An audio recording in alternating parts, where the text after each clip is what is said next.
Spotlight நேர்களுக்கு வணக்கம். தொடர்ந்து ஒவ்வொரு வாரமும் ஒவ்வொரு கோயிலுடைய சிறப்புகளை பார்த்துட்டு இருக்கிறோம். அந்த வகையில் இந்த வாரம் நம்ம பார்க்கக்கூடிய திருத்தலம் சென்னை திருவல்லிக்கேணியில் இருக்கக்கூடிய பார்த்தசாரதி கோவில். திருவல்லிக்கேணி அப்படின்றதுக்கான பெயரே வந்து பார்த்திங்கன்னா அந்த இருக்கக்கூடிய குளத்தினால வந்த ஒரு பெயர் தான் அப்படின்னு சொல்லலாம்.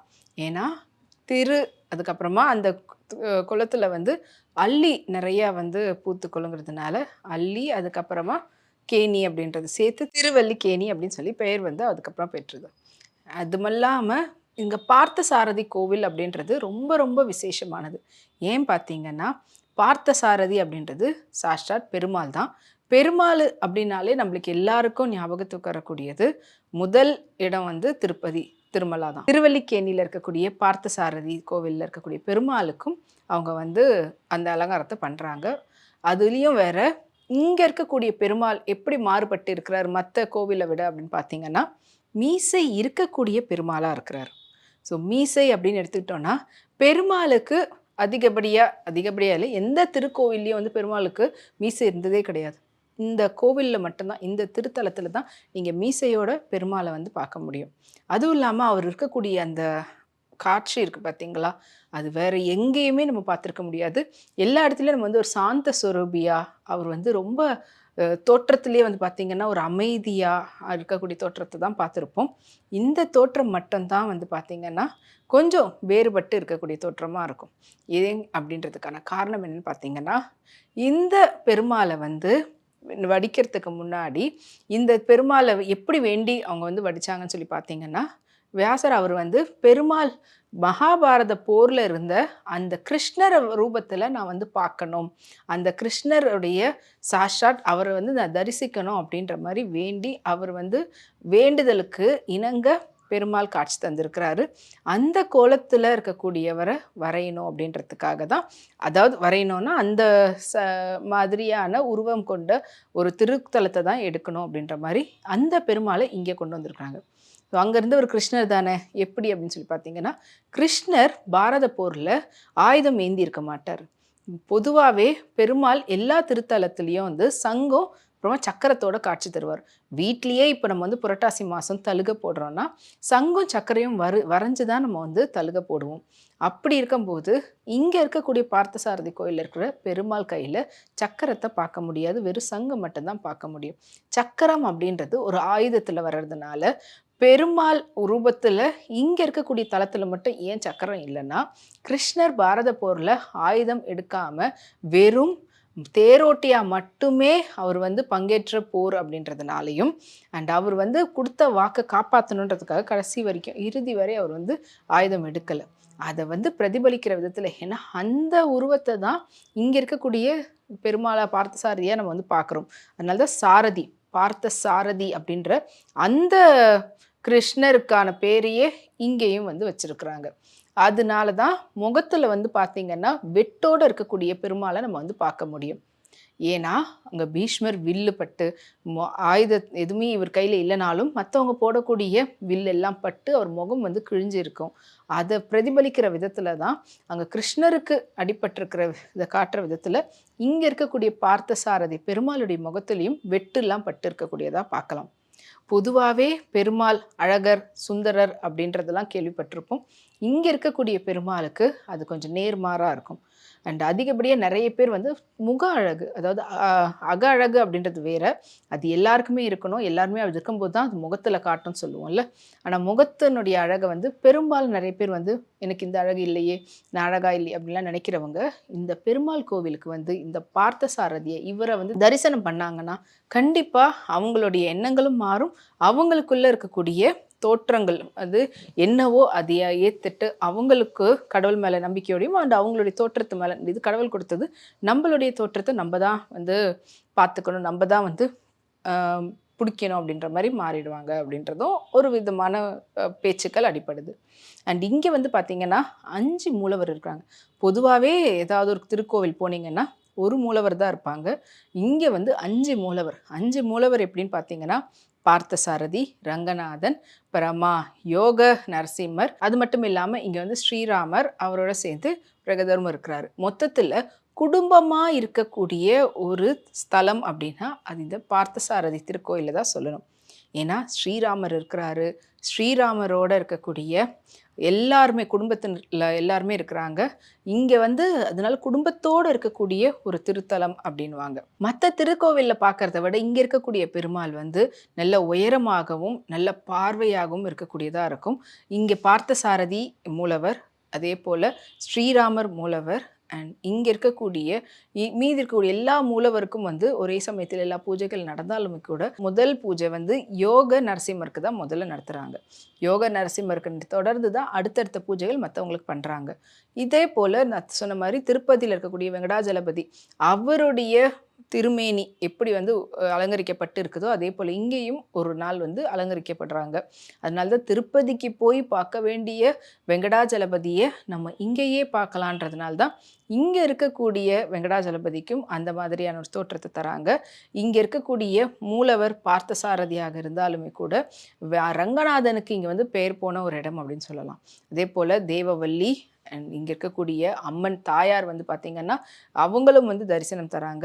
தாயாரோட சேர்ந்து இங்கே ஆஞ்சநேயர் அதே போல் சொல்லியிருந்தேன் பார்த்தீங்களா, ஏற்கனவே இங்கே வந்து ஸ்ரீராமர் குடும்பத்தோடு இருக்கிறாரு. மற்ற எல்லா தெய்வங்களுமே வந்து இங்கே அவங்களுக்கு தனித்தனி சன்னதிகள் இருக்குது. ஒரே ஒரு மூலவர் அப்படின்னா அவங்களுக்கு வந்து நல்ல உயரமாக வச்சுருந்தா பரவாயில்ல. இங்கே 5 மூலவர் 5 பேருக்கும் உயரமாக வச்சுருக்காங்கன்னு பார்த்தீங்கன்னா 5 பேரையும் சரிசமமாக ஒருத்தர் வந்து நின்ன வாக்குலையும், ஒருத்தர் உட்கார்ந்த வாக்குலையும், ஒருத்தர் வந்து நீட்டுன அதாவது கிடக்கிற வாக்குலையும் ஒருத்தரும் ஒவ்வொரு விதத்தில் இருக்கிற விதத்தில் தான் காட்டுறாங்களே. அதே போல் இங்கே இருக்கக்கூடிய இந்த ஸ்தலத்தை வந்து 5 பேர் இருக்கிறதுனால ஐமுகங்கள் அப்படின்னு எப்படிலாம், அதாவது பஞ்ச நிலங்கள் அப்படி சொல்கிற மாதிரி இருக்கக்கூடிய பஞ்ச மூலவர்கள் கொண்ட ஒரு ஸ்தலம் அப்படின்ற பெயர் பெற்றிருக்கு. கிட்டத்தட்ட 102 108 திவ்ய ஸ்தலங்கள் சொல்லக்கூடிய பெருமாளுடைய ஸ்தலத்தில் இதுவும் ஒரு முக்கியமான ஒரு ஸ்தலமாக இருக்குது. இங்கே இருக்கக்கூடிய பெருமாளை வந்து எப்படியெல்லாம் வந்து காட்சிப்படுத்தியிருக்கிறாங்க அப்படின்றதான் பார்க்க போகிறோம். ஏன்னா இங்கே இருக்கிறவர் வந்து வியாசர், வேத வியாசர் அப்படின்னு சொல்லுவோம் பார்த்தீங்களா, அவர் தான் இந்த உருவத்தை கொண்டு வந்திருக்கிறாரு. ஏன்னா வியாசர் வந்து எப்படி இருப்பார், அங்கே இருக்கக்கூடிய கிருஷ்ணர் கையில் ஆயுதம் ஏந்தாத போது எப்படி இருந்திருக்கும்னு சொல்லிட்டு வெறும் ஒரு கையில் சங்கு மட்டும் வச்சுட்டோம், அவருக்கு மீசை அணி வச்சு எப்படி இருக்கும்ன்றது மாதிரி மீசையை வச்சுருக்குறாங்க. அண்ட் இங்கே இருக்கக்கூடியவரை எப்பவுமே நம்ம மீசையோடு தான் பார்க்கலாம் அப்படின்றது தான் கூட உங்களுக்கு வருஷத்தில் 5 நாள் மீசை இல்லாமையும் பார்க்கலாம். எப்படின்னு பார்த்தீங்கன்னா ஏகாதசி அந்த விரதத்திறப்போ வந்து பார்த்தீங்கன்னா மீசை இல்லாமல் 5 வேளை உங்களுக்கு வந்து காட்சி தராரு இங்கே இருக்கக்கூடிய பெருமாள். இங்கே இருக்கக்கூடிய இன்னும் மற்ற இடங்கள் பற்றி பார்த்தோன்னா இந்த ஸ்தலத்தில் இருக்கக்கூடிய விருஷகம் அது வந்து ரொம்ப பெயர் பெற்றதுனால கிட்டத்தட்ட 2000 ஆண்டுகளுக்கு முன்னாடியே இந்த திருக்கோவில் உருவாகியிருக்கும் அப்படின்றாங்க. இந்த திருக்கோயிலை எழுப்புனது வந்து மாமல்லர் முதல், அதாவது பல்லவர் காலத்தில் தான் இந்த கோவிலை வந்து எழுப்பியிருக்கிறாங்க அப்படின்றதும் தெரிய வந்திருக்கு. பிற்காலத்தில் விஜயநகர ஆண்ட பேரரசுகள் அவங்களும் வந்து இங்கே வந்து திருத்தலத்துக்கு வேலை புரிஞ்சிருக்கிறாங்கன்றதும் தெரிய வருது. அதனால தான் வந்து இந்த இடத்துல 2 விதமான கற்கள் வந்து வேலைப்பாடுகளை நம்ம வந்து பார்க்க முடியும். அதே போல் ஒரு திருக்கோயில் எடுத்துக்கிட்டோன்னா ஒரே ஒரு தலகோபுரம், ஒரே ஒரு வாசல் இருக்கக்கூடியதை பார்க்கலாம், ஒரே ஒரு கொடிமரம் இருக்கிறத பார்க்கலாம். இங்கே 5 மூலவர் இருக்கிறதுனால அதுக்குன்னு 5 வழிகள் இல்லாமல் 2 வழிகள் இருக்குது. ஒன்று வந்து பார்த்தசாரதியை பார்க்கக்கூடியது, இன்னொரு யோக நரசிம்மர் பார்க்கக்கூடியது. இன்னொன்று பார்த்தீங்கன்னா 2 கொடிமரம், உங்களுக்கு வந்து 2 பக்கமும் கொடிமரம் இருக்கும். ஸோ கொடிமரத்துக்கும் சரி அதே போல் வாசலுக்கும் சமமான ஒரு இடத்த வந்து கொடுத்துருக்குறாங்க. இது இல்லாமல் பிரகாரத்தை சுற்றி வரும்போது அவ்வளோ அழகான ஒரு ராஜகோபுரத்தை நீங்கள் வந்து பார்க்கலாம். அவ்வளோ நீண்ட நெடுப்பான எடுப்பான ஒரு ராஜகோபுரம் இருக்கும். இந்த ராஜகோபுரத்தை நீங்கள் பார்த்து அந்த தரிசனமே உங்களுக்கு மிகப்பெரிய ஒரு தரிசனம் அப்படின்னு சொல்லுவாங்க. இந்த திருஸ்தலம் வந்து உங்களுக்கு கடலோரத்தை ஒட்டி இருக்கக்கூடிய ஒரு ஸ்தலமாக இருந்திருக்குது. பிற்காலத்தில் தான் கொஞ்சம் கடல் வந்து பின்வாங்கி அதுக்கப்புறமா கடல் பிரிஞ்சு போயிருக்கிற மாதிரி நம்ம வந்து பார்க்க முடியுது. ஆனால் ஆரம்பத்தில் கோயிலை ஒட்டினபடியே தான் கடல் வந்து இருந்ததாகவும் சொல்கிறாங்க. இந்த ஸ்தலத்தில் தான் வந்து பாரதியார் அவர் வந்து கண்ணன் பாட்டு பாடியிருக்கிறாருன்றதும் வரலாறு. ஏன்னா அவருடைய கண்ணன் பாட்டு பெருமாளுக்காக பாடப்பட்ட ஒரு பாடல் தான் அப்படின்னு சொல்கிறாங்க. ஸோ எல்லாருமே படிச்சிருப்போம் கண்ணன் பாட்டு பாரதியார் எழுதினதை. அது பார்த்தசாரதிக்காகவே, ஏன்னா அவர் இருந்த இடமும் வந்து பார்த்தசாரதி கோவிலுக்கு அப்படியே பின்புறத்தில் தான் இருந்திருந்தார். ஸோ அந்த பார்த்தசாரதிக்காகவே அவர் எழுதின வரிகள் தான் இந்த கண்ணன் பாட்டு அப்படின்றது. ஸோ இந்த ஸ்தலத்தில் வந்து பார்த்திங்கன்னா பாரதியார், ராமானுஜர், அவரோட சேர்ந்து விவேகானந்தர் இவங்கெல்லாம் வந்த இடமா இந்த ஸ்தலத்தை வந்து பெருமையாக சொல்லலாம்.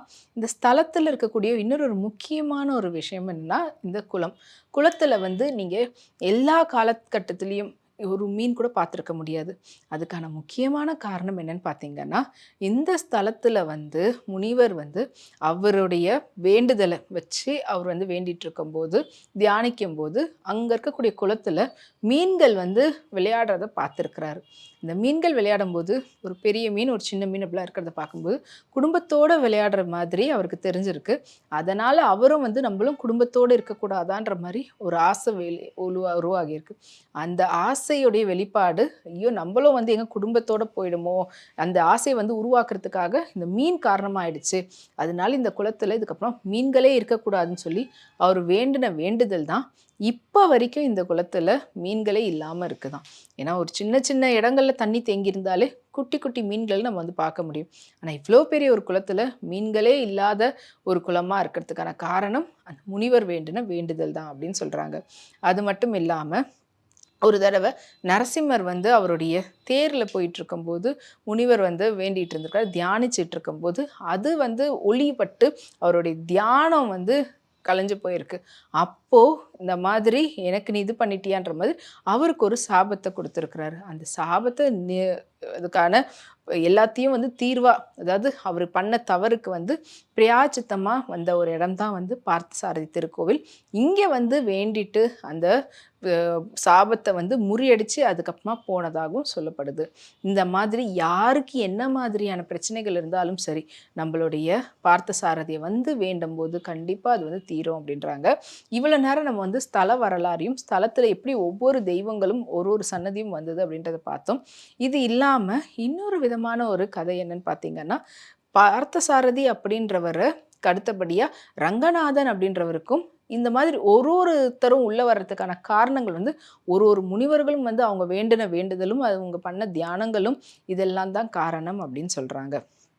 அதே போல தான் இங்கே அம்மனும் வந்து நம்மளுக்கு வந்து காட்சி புரிகிறாங்க. பொதுவாகவே பெருமாள் திருத்தலம் அப்படின்னும் போது நம்ம மற்ற கோஷ்ட தெய்வங்கள் சொல்லக்கூடியவங்கெல்லாம் எல்லாருமே இருக்க மாட்டாங்க. ஆனால் இங்கே உங்களுக்கு வந்து பார்த்திங்கன்னா ஆஞ்சநேயரோடு சேர்ந்து லக்ஷ்மி எல்லாருமே காட்சி தராங்க. ஸோ அந்த அளவுக்கு ரொம்ப ரொம்ப ஒரு மனதுக்கு அமைதி தர ஒரு இடமாவும் இருக்கக்கூடியது தான் இந்த திருவெல்லிக்கேணி பார்த்தசாரதி திருத்தலம். இந்த பார்த்தசாரதி திருத்தலத்தை சுற்றி இருக்கக்கூடிய இடங்கள் வந்து பார்த்திங்கன்னா, இந்த இடத்த சென்னையை இந்த இடத்த வந்து நவாப்களும் வந்து ஆண்டதுனால இந்த இடத்துக்கான அந்த குளத்துக்கான இந்த சுற்றி இருக்கக்கூடிய இடத்த வந்து நவாப்கள் கொடுத்தாங்க அப்படின்றதும் ஒரு பக்கம் இருக்குது. அதனால இங்கே எந்த மாதிரியான ஒரு மத வேற்றுப்பாடும் இல்லாமல் அந்த நவாப் குடும்பத்தினர் இப்போ யார் இருக்கிறாங்களோ அவங்களுக்கான முதல் மரியாதையும் இந்த திருத்தலத்தில் நடத்துகிறாங்கன்னு சொல்கிறாங்க.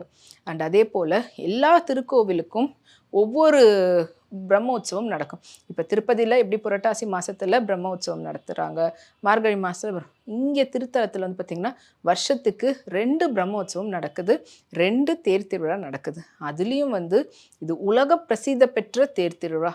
அதாவது பார்த்தசாரதி திருக்கோயிலினுடைய தேர் திருவிழானா உலகத்தில் இருக்கக்கூடிய அதிகப்படியான வெளிநாட்டு சுற்றுலா பயணிகளை நம்ம வந்து பார்க்க முடியும். அந்த அளவுக்கு அந்த தேர் திருவிழா ரொம்ப பேர் போன தேர் திருவிழாவாக இருக்குது. இது வந்து ஒரு வகையில் நம்மளுடைய சுற்றுலா துறைக்கான ஒரு பெரிய வருமானத்தை ஈட்டி தரக்கூடிய ஒரு விழாவாக இருக்குது. பிரம்ம உற்சவத்துலேயும் வந்து பார்த்திங்கன்னா உங்களுக்கு ஒவ்வொரு பிரம்மோற்சவம் 6 மாதம் இடைவெளியில் நடக்கக்கூடியதாக இருக்குது.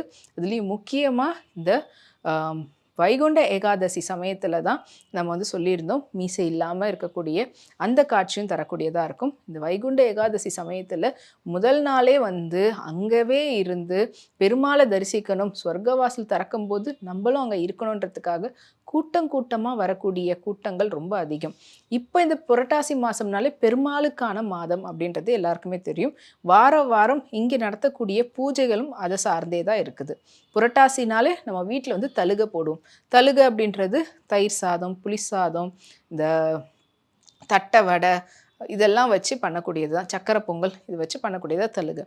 அந்த தழுகையை வந்து இங்கே கோவில்லையும் திருக்கோவில்லையும் வந்து பார்த்திங்கன்னா வாரம் பார்த்தசாரதிக்கும் பண்ணக்கூடிய ஒரு நெய்வேத்தியம் வைத்து அவங்களும் வந்து பண்ணுறாங்க. ஸோ தழுகை வந்து வீட்டில் மட்டும் இல்லாமல் இந்த திருத்தலத்தில் இருக்கக்கூடிய முக்கியமான ஒரு விஷயம். இப்போ ஒரு வெண்பொங்கல் அப்படின்னு எடுத்துக்கிட்டோன்னா நம்ம வந்து மிளகு போட்டு செய்வோம். அதுதான் வந்து வெண்பொங்கல் அப்படின்னு. ஆனால் இங்கே வந்து இந்த பெருமாளுக்கு மிளகு ஆகாது அப்படின்றதுனால மிளகு இல்லாத வெண்பொங்கலை தான் இங்கே நீங்கள் பிரசாதமாக கிடைக்கும். இல்லை யாராவது ஒருத்தவங்க பிரசாதம் வந்து கொடுக்குறாங்கனாங்க கூட அவங்க வந்து மிளகை வந்து சேர்த்துக்க கூடாது அப்படின்னு சொல்லி தான் அவங்க சொல்கிறதா இருக்கும். நீங்கள் வேணால் போய் பாருங்கள், நெய்வேத்தியமில் வெண்பொங்கலில் உங்களுக்கு மிளகே தட்டுப்படாது. மிளகு இல்லாத தான் நீங்கள் வந்து வாங்க முடியும். சக்கரை பொங்கல் இங்கே ரொம்ப ரொம்ப விசேஷம். இங்கே வந்து இனிப்புக்கு அப்படின்னும்போது அந்த சக்கரை பொங்கலை நீங்கள் எடுக்கும்போதே மற்ற திருத்தலங்கள்லேருந்தும் இங்கே இருக்கிறது ரொம்ப வேறுபட்டு இருக்குன்னு சொல்லலாம்.